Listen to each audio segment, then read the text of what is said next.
नमस्कार दोस्तों। जो खबर है ना वो ये है कि हरियाणा के नूंह में विश्व हिंदू परिषद की ब्रजमंडल यात्रा के दौरान हिंसा होती है। आज 6 लोगों की मौत हो चुकी है, इसमें 2 होमगार्ड हैं और नूंह के भादस गांव का शक्ति, पानीपत का अभिषेक, गुरुग्राम के इमाम और एक और व्यक्ति शामिल है। ये खबर है। और अब इसके बाद गिरफ्तारियां हो रही हैं ऑब्वियसली। लेकिन दोस्तों मैं आपसे ये पूछना चाहती हूँ कि हरियाणा में जो कुछ भी हुआ, क्या आप उससे मिस्टर खट्टर के जो बयान है, जो उन्होंने किया है इस हिंसा को रोकने के लिए, मुझे तो लगता है कुछ किया ही नहीं है। लेकिन जो उन्होंने किया है का क्या आप उससे इत्तेफ़ाक रखते हैं, सैटिस्फाइड हैं? आप मेरे कमेंट सेक्शन में ज़रूर बताइएगा, क्योंकि सच में मैं बहुत दुखी हूँ, मुझे बहुत दुःख हो रहा है। इस बार कुछ ज़्यादा हो गया है। यहाँ दर्द हो रहा है दोस्तों। और इसके बाद क्या सबूत चाहिए मिस्टर खट्टर को? खट्टर साहब, आपका जो काम करने का तरीका है ना, आज तक समझ में नहीं आया। आपने पहले भी एक बार हरियाणा को दंगों की भेंट चढ़ाया है, उससे भी आपने सीख नहीं ली। आप कह रहे हैं कि कोई बचेगा नहीं जिन्होंने दंगे में भाग लिया है। अरे अगर आपको ये पता है कि दंगे में किसने भाग लिया है तो आप उस पे कार्रवाई कीजिए। कोई बचेगा नहीं। बचेगा कैसे नहीं? वो सब लोग तो इधर-उधर घूम रहे हैं, अपनी जमात को बड़ा कर रहे हैं और ये आप कह रहे हैं कि आप देखेंगे। आपको तो अब तक रिज़ाइन दे देना चाहिए था, लेकिन नहीं। जो हमारी गाय माता को बचाना चाहता है, वो आपकी नज़र में गुनहगार है। बड़ी अच्छी बात है। हम भारत देश के निवासी हैं, हम गौ माता की पूजा करते हैं और अगर कोई इंसान उसको बचाने की कोशिश कर रहा है, तो आप क्या कर रहे हैं? देश देख रहा है, हरियाणा ही नहीं पूरा देश देख रहा है।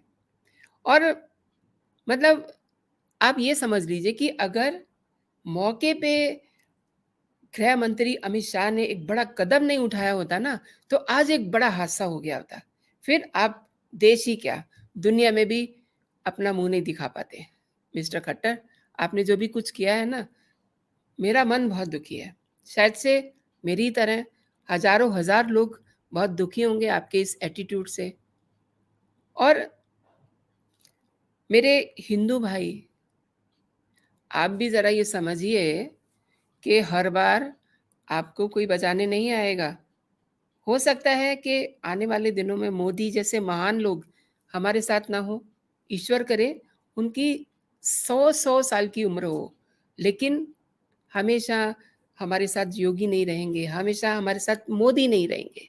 हमें खुद कुछ करना होगा, क्योंकि हमें तो आए दिन खट्टर जैसे लोगों से सामना करना होगा ना। खट्टर जैसे लोग हमारे सिर पे बिठा दिए जाएँगे और फिर हमारी रक्षा नहीं करेंगे। और इस राष्ट्र में हमेशा कोई नहीं रहा है जिसे हिंद की चादर कहा जाता है, जिसने हिंदुओं के लिए अपना परिवार बलिदान कर दिया। आप सोचिए क्या होगा हमारे देश का? अभी तो अमित शाह ने सिर्फ़ एक फ़ोन किया और उसके बाद उन महिलाओं की इज़्ज़त बचाई जिन्होंने मंदिर में शरण ली हुई थी। अगर वो ज़रा भी देर हो जाती या वो किसी और काम में बिज़ी होते या कुछ भी हो सकता था, तो हमको खुद भी अपने लिए सोचना चाहिए ना। हम क्या कर रहे हैं? हमने देखा ही नहीं। आपने देखा ही नहीं कि आपके पड़ोसी के घर में टनों-टन पत्थर आ रहे हैं, काँच की बॉटलें रखी जा रही हैं, उसमें तेज़ाब भर के रखा जा रहा है और कई तरह का असला जमा किया जा रहा है। क्यों नहीं आपने बताया? क्यों नहीं हमें ये पता चलता समय रहते कि हमारा पड़ोसी हमारी आँखों के सामने, हमारी नज़रों के सामने अपने घर में वो सब सामान इकट्ठा कर रहा है, जिससे किसी दिन वो हम पे ही हमला करता है। यही लगता है ना कि सारी ज़िम्मेदारी तो मोदी की है, सारी ज़िम्मेदारी तो योगी की है, आपको बचाने की। अरे! हमें अपने अंदर भी तो हिम्मत पैदा करनी चाहिए। अब आप देखिए, जो देश के लिए कुछ कर रहा है, जो हमारी गौ माता को बचाने में लगा हुआ है, उसी को आज गलत ठहराया जा रहा है। अब वक़्त आ गया है कि उठना चाहिए, अपनी आवाज़ बुलंद करनी चाहिए और देखिए, हेट स्पीच जब हम कुछ बोलते हैं तो हमको रोक दिया जाता है कि हमें हेट स्पीच नहीं देनी है। हमें सबसे मिल के रहना है। लेकिन आप जब रैली निकाल रहे होते हैं तो आपको पहले ही सुप्रीम कोर्ट ये समझा देता है कि हेट स्पीच नहीं देनी है। हेट स्पीच हेट स्पीच कभी कल्चर ही नहीं रहा, हम हिंदुस्तानियों का, हम भारतवासियों का। और हम उन्हें भी देखते हैं। अब खट्टर जी उन्हें नहीं देख रहे हैं तो इसमें उनकी नज़र का कहिए कि गलत है उनकी नज़र। उन्हें नहीं पता चलता कि जुम्मे के दिन लोग कैसे एकजुटता के लिए ऐलान करते हैं। ऐलान तो वो और लोगों के लिए कर रहे होते हैं लेकिन सुनते सब हैं। लेकिन वो सुन कर के भी अनसुना कर देते हैं। हम भी करते हैं, आप भी करते हैं। लेकिन अब दोस्तों वक़्त आ गया है, अब आप ऐसी बातों को अनसुना ना कीजिए। हेट स्पीच सुप्रीम कोर्ट कह रहा है, ठीक है, मैं भी मान रही हूँ, मुझे भी कुछ गलत नहीं कहना है। लेकिन अ, खट्टर साहब से मैं बहुत ही नाराज़ हूँ। हालाँकि मेरे नाराज़ होने से कुछ भी नहीं होने वाला। मैं सिर्फ़ अपने मन की बात कह रही हूँ दोस्तों आपसे।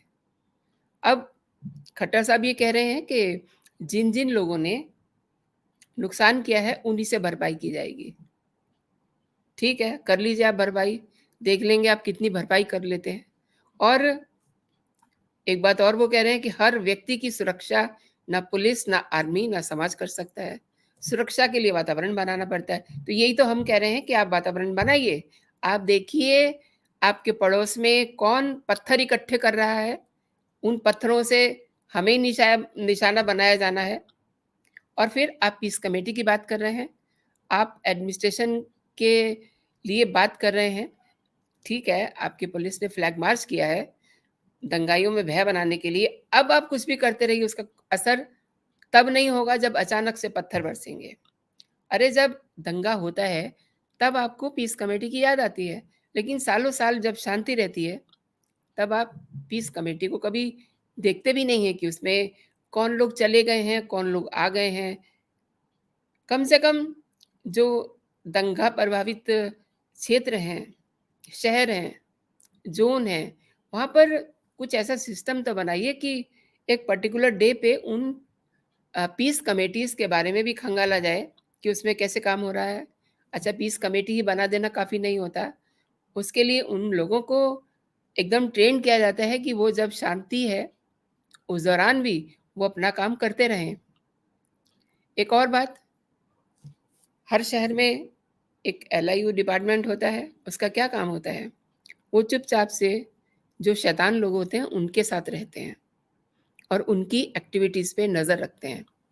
लेकिन ये दंगा हुआ, आपकी एलआईयू की उन टीमों ने क्या किया?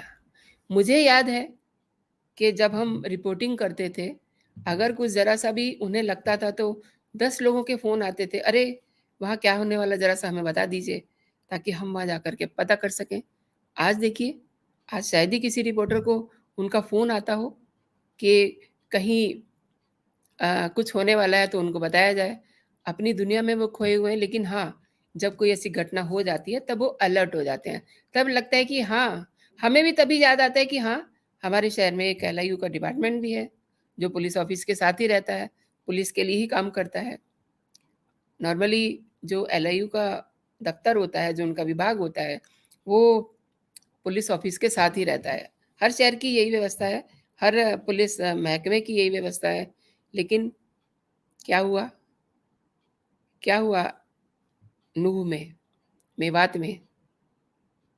तमाम जितने कहिए कि ऑनलाइन फ्रॉडिंग होती है ना, वो सब कहाँ होती है? मेवात में। किसी को पता नहीं चलता क्या? जब कोई ठगा जाता है, वो पुलिस के सामने 20 बार आकर के रोता है, तब उसकी कंप्लेन लिखी जाती है। कई बार ऐसा हुआ कि वहाँ से बहुत सारे लोग पकड़े गए, लेकिन क्यों? इसके पीछे क्या वजह है? ये कभी किसी ने जानने की कोशिश नहीं की कि उनके उनके जो अ, डोर है किसके हाथों में है? कौन उन्हें मैनेज कर रहा है? अब आप देखिए, नूह की हिंसा में अब तक 26 एफआईआर हो गई हैं और 116 लोगों को गिरफ्तार किया गया है। ये आंकड़े कह रहे हैं। और गुरुग्राम में 15 एफआईआर हुई हैं और 8 लोगों को गिरफ्तार किया गया है। अब जब सब कुछ हो गया है तो आपको ये सब तो करना ही है, तो खाना पूर्ति है ना। अगर आप ये नहीं करेंगे तो आपको अमित शाह क्या हाल करेंगे, आपको ये भी पता है। अच्छा, हरियाणा के डीजीपी पीके अग्रवाल ये कह रहे हैं कि मोनू मानेसर के जो वीडियो हैं, उनकी जाँच होगी। आपको पता ही है कि वो क्या कर रहा है। इसके लिए बाकायदा एसआईटी बना दी गई है। हर टीम को 7 से 8 केस जाँच के लिए दे दिए जाएँगे। अरे! ये सब आप क्या कर रहे हैं? अरे भाई, कुछ कहेंगे उस हेट स्पीच जो हेट स्पीच दे रहे हैं, मोनू मानेसर अगर गौ रक्षा कर रहा है और ये उसका गुनाह है, तो आप उसको पकड़ के फांसी पर लटका दीजिए। आपको कोई कुछ नहीं कहेगा, क्योंकि आपकी तो चलती है ना, जिसकी हम पूजा कर रहे हैं, गौ माता की। मरने दीजिए उनको, उन लोगों के हाथ में जाने दीजिए और उन्हें जो भी कुछ करना है, जो उनके मन में आता है हमारी गौ माता को, वो करें, आप करने दीजिए। क्यों आप जो है इतनी लंबी-चौड़ी कहानी बना रहे हैं कि आप मोनू को पकड़ेंगे, उसकी जाँच करेंगे।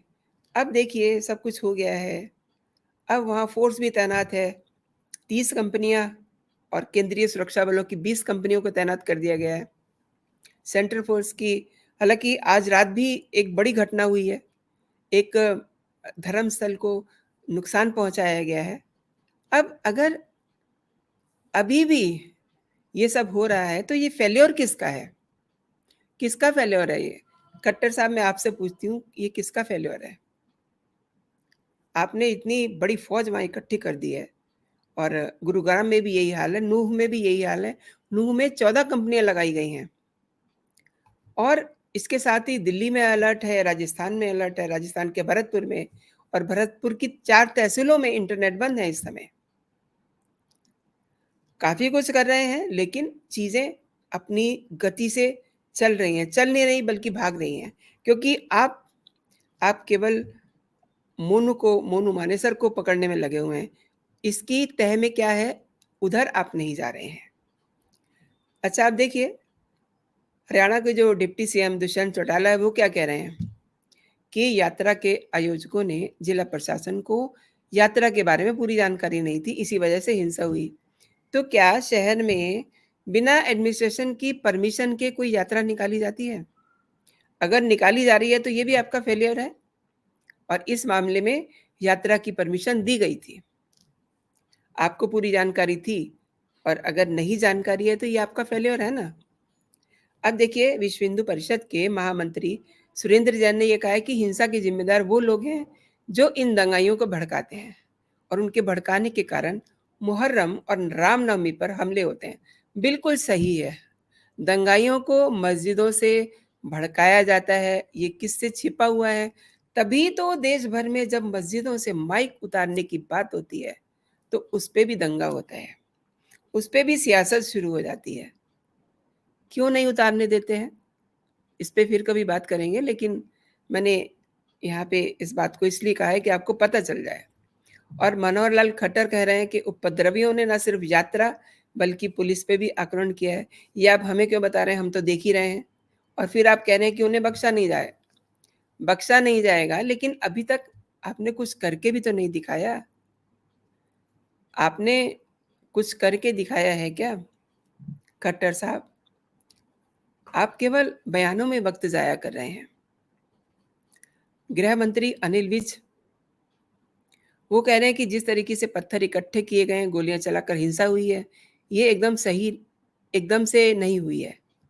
गृह विभाग के पास इस घटना को लेकर के इनपुट क्यों नहीं आया? उनकी बात समझ में आ रही है, लेकिन ये विभाग तो उन्हीं का है। अगर उनका एलआईयू विभाग काम नहीं कर रहा है, तो क्या मतलब कौन जाएगा वहाँ काम करने के लिए? जो लोग पैसा ले रहे हैं, तनख्वाह ले रहे हैं, काम तो वही करेंगे ना। आपको केवल और केवल जब ऐसी कोई घटना होती है, तब आपको याद आता है कि आपके पास एक एलआईयू डिपार्टमेंट भी है, जो इनपुट देने के लिए रखा गया है, लेकिन वो साल भर आपको इनपुट नहीं देता है। और जब ये सब हुआ, होने की तैयारी हो रही थी, तब आपका खुफिया तंत्र जो है सो रहा था एज़ यूजुअल। एलआईयू को काम होता है कि वो जो शैतान लोग होते हैं उनके साथ रहें, उनकी हर एक्टिविटी पर नज़र रखें। अगर ऐसा किया होता तो आज हिंदू मर ना रहे होते। जिस तरीके से ये हिंसा हुई है ना, बहुत मन दुखी है। मन इतना दुखी है, मतलब हमारे पास सिस्टम है, हमारे पास सब कुछ है, लेकिन हम उसका यूज़ नहीं करते। अब जब सब कुछ रायता बिखर चुका है, लोगों की जान जा चुकी है, रायता बिखरना एक मैं छोटा शब्द यूज़ कर रही हूँ, लेकिन हाँ, मतलब किसी की जान की कीमत तो है, लेकिन नहीं, इनके लिए जान की कीमत नहीं है। हर चीज़ में राजनीति करना, हर चीज़ में अपना फ़ायदा देखते रहना, किसी तरीके से हमारी कुर्सी बची रहे। आप कुर्सी पे बैठे हैं, तो कुछ काम भी कीजिए। आपके शहर में खट्टर साहब, ये कोई नई बात नहीं हुई है, नया दंगा नहीं हुआ है। आपने पहले भी अपने स्टेट में दंगे को भड़काने में कोई कोर कसर नहीं छोड़ी थी। चाहे वो किसानों का मामला हो, चाहे फिर वो राम रहीम वाला मामला हो। आप याद कीजिए, आपने क्या किया? कितने लोगों की जान लेंगे आप? अभी भी आपको नहीं लगता है कि आपको कुछ करना चाहिए? और बहुत कुछ बोलने के लिए है, लेकिन यूट्यूब भी गर्दन पकड़ सकता है ना, इसलिए मैं बहुत ज़्यादा नहीं कह रही हूँ। लेकिन हाँ, अ, मन दुखी है इसलिए आपसे कुछ कह दिया है। आपने पूरा वीडियो दोस्तों देखा है। आप इसे फॉरवर्ड भी कीजिए, क्योंकि ये बेहद ज़रूरी है। और जो दर्शक मेरे साथ पहली बार जुड़े हैं, वो मेरे चैनल को सब्सक्राइब कर लें, ताकि हर कंटेंट आप तक सबसे पहले पहुँचे। आज के लिए इतना ही दोस्तों, आप अपना और अपनों का ख़्याल रखिए। देखिए, आप अपना और अपनों का ख़्याल ज़रूर रखिए, तभी एक बड़े समाज का आप ख़्याल रख सकेंगे। जय हिंद, जय भारत।